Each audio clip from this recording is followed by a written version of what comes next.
It's 8 Thursday night golf show, and welcome back to what is, I think, the 40th Thursday night golf show on the run. That's not bad going, you know. I don't know where 40 weeks has gone by, but what's that now? 12 episodes to go, and I've done a year straight. Anyway, as ever, let's start off with world news. Can't start off with anywhere else but the US PGA Championships. First question is, what do you think of it? I always like to think of the majors in terms of a viewing spectacle first of all for a golfing public. So, my opinion, I don't think it was the best. To be honest with you, perfectly honest, apart from the Masters, I don't think I've really enjoyed any of the majors as a viewing spectacle. Nothing too exciting for me, and I don't know whether it's the courses or... But yeah, Quail Hollow again didn't throw anything up too exciting apart from the back nine on Sunday. And then all things changed. We had 5 or 6 players all tied at 700 at one point. It got very, very exciting indeed. And I've got to say, hats off to Justin Thomas, because there was times there where I think he's 23 years of age. There was times where I was thinking he was a little bit nervous. He wasn't going to get the job done. I think he'd sort of fell apart on a final day of a major in previous, so a bit of history there. And at 23 years of age, the pressure must be immense. But he came through it. His putter was unbelievable, and the shot he hit into the par 3 on the 17th, it was absolutely fantastic. Everybody was missing the pin right, which was, if you remember, pin tucked left, so everyone chose a safe option and went sort of 20 yards almost right of the pin, hoping for a 2-putt 3, and he went straight at it. Unbelievable shot, and to me, the shot that really won him his first major. Fantastic play. He was absolutely solid. And then it got me thinking, when he won, and we've just had Jordan won the Open only a few weeks previous, and it got me thinking to 12 months ahead and the Ryder Cup 2018. And right now it seems to me that American golf has got some of the real world superstars are playing for America right now, and they're bang on form. And question is this: it's a twofold question. One into the future, which you're going to be taking a bit of a punt at. But my thoughts were this: Ryder Cup, as you know, is normally in September. If it was this September, so in a few weeks' time, who would you think would win the Ryder Cup? And for my mind, America are the form team, no matter, without a shadow of a doubt. I just want to go through, and there'll be a few. There's a few different pieces of qualifying criteria that would change these things, but I've used the Golf World Rankings to just have a look at who might play for America, who might play for Europe, and get your head around this, right? So I'll put these up on the screen now. The number indicates their position in the World Rankings. So you've got Dustin Johnson, Jordan Spieth, Justin Thomas, Fowler, Koepka, Kuchar, Reed, Daniel Berger, Charlie Hoffman, Kevin Kisner. Okay, that's the top 10 players. Now there are a few things, like I said, that wouldn't necessarily be, and obviously there's 12 players in the team, so some captain's picks or whatever else they call them. So but that's the top 10 Americans in the world rankings right now, versus the European team, which would be McIlroy, Garcia, Rahm, Stenson, Noren, Fleetwood, Rose, Molinari, Casey, and Cabrera-Bello. How interesting would it be? I mean, to be honest with you, I'd love to see. The Ryder Cup is, again, one of the most exciting golfing spectacles on the planet for me. Absolutely love that weekend. But right now, just looking at that list, I just think certainly, I'd say that top 5 players of the American team is as strong as I've ever seen it. Johnson, Spieth, Thomas, Fowler, and Koepka.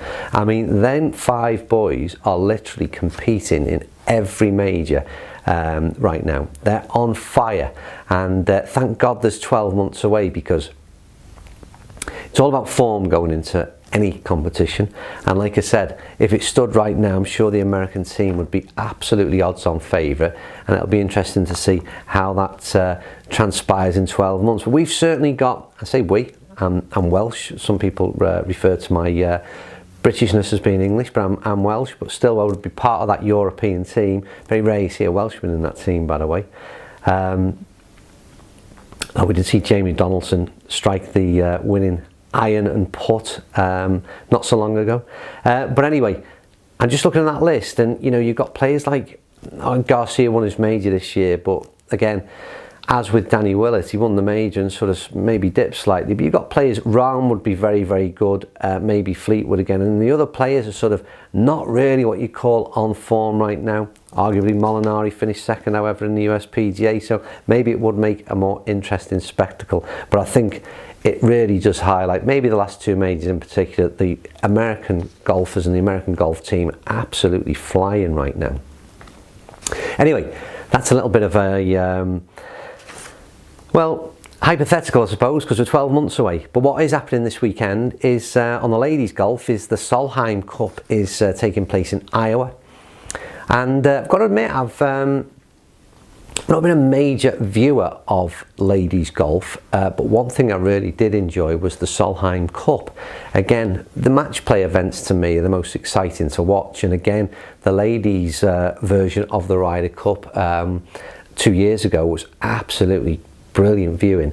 Really enjoyed it, and the controversy that surrounded it, I suppose, was and what I'm leading on to is what kind of stick maybe Suzann Pettersen may get this time round over in America, because if you remember the match between Pettersen and Hull, I can't remember the name of the lady that she didn't concede a putt to, which was literally only inches, and that caused all kinds of controversy and debate.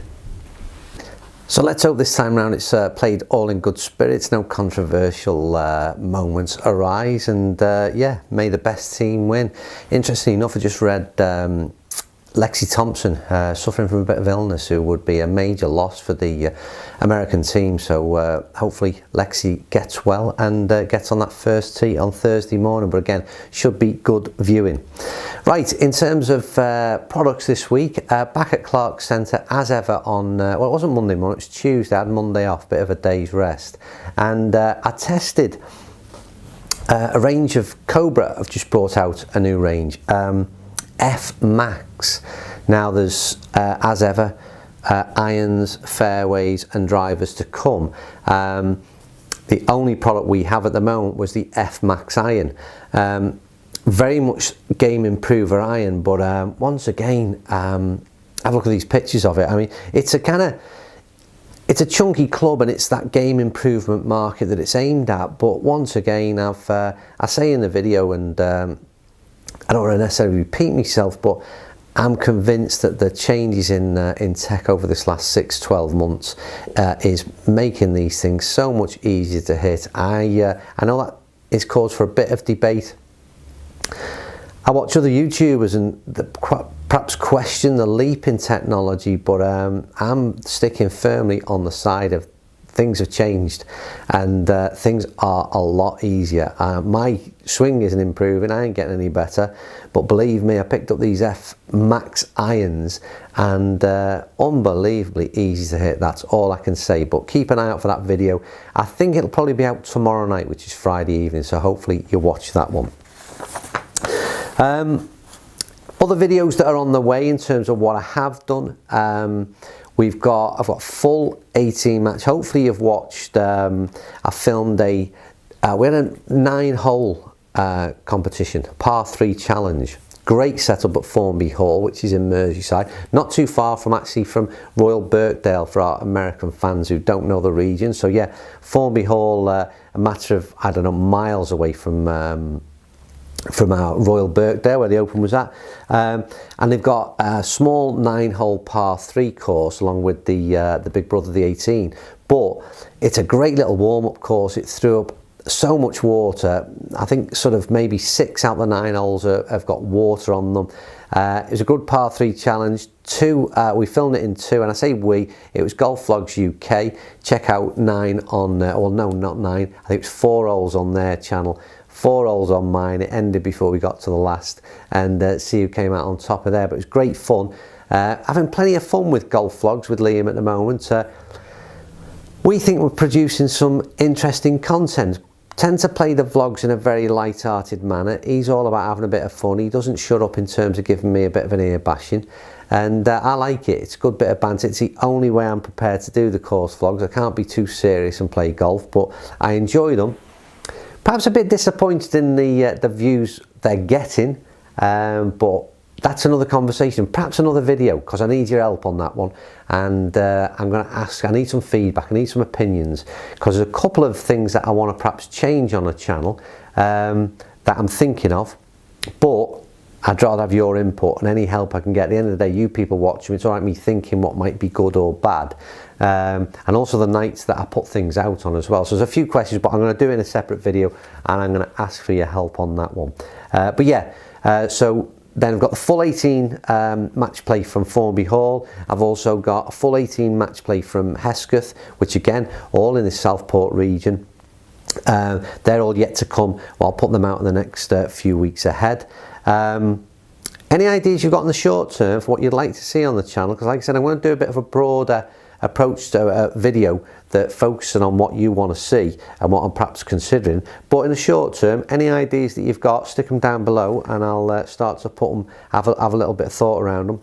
Right, anyway, last thing is, don't forget we ran a competition last week. For those of you regular viewers of the Thursday night show, we ran a competition for you to pick the winner of the USPGA. 2 people got it right, and that is Daniel Racine, is it? R-A-C-I-N-E, and Matt Gomez. So great picks. Both of you got Justin Thomas. As I've said, the couple of Tioplo baseball caps, or golf caps in this case, but certainly look like baseball caps, will be on the way to you. All I need to do is, if you can email me, info@tioplo.co.uk, gives your addresses, and I'll get those on the way and out to you. That's pretty much it for this week. Hope you enjoyed it. As ever, thumbs up. I really want, if you can, I could do with more pictures and videos of what you guys are doing, where you're playing your golf, what's happening out there, because I made the request a few weeks back. We got a few sent in for that week's later show, but it's pretty much died a death since then. And again, what I'd like to do going forward is get a much more input from you, the audience, appearing on this show. And to start with, like I said, I'm thinking maybe video questions, you guys playing some shots, maybe even playing a full hole out there. Anything they've got with you people participating in a game of golf. If it's funny, all the better. But like I said, I need some content from you guys, and I'd love it to be in the form of videos. Anyway, as I was saying, thumbs up if you can, comments down below as ever. Appreciate your support. Video out tomorrow night, don't forget, it'll be the F Max irons, and plenty more to come, probably pretty much every night next week. Right, thanks for watching. I'll see you soon, and enjoy your golf in the meantime.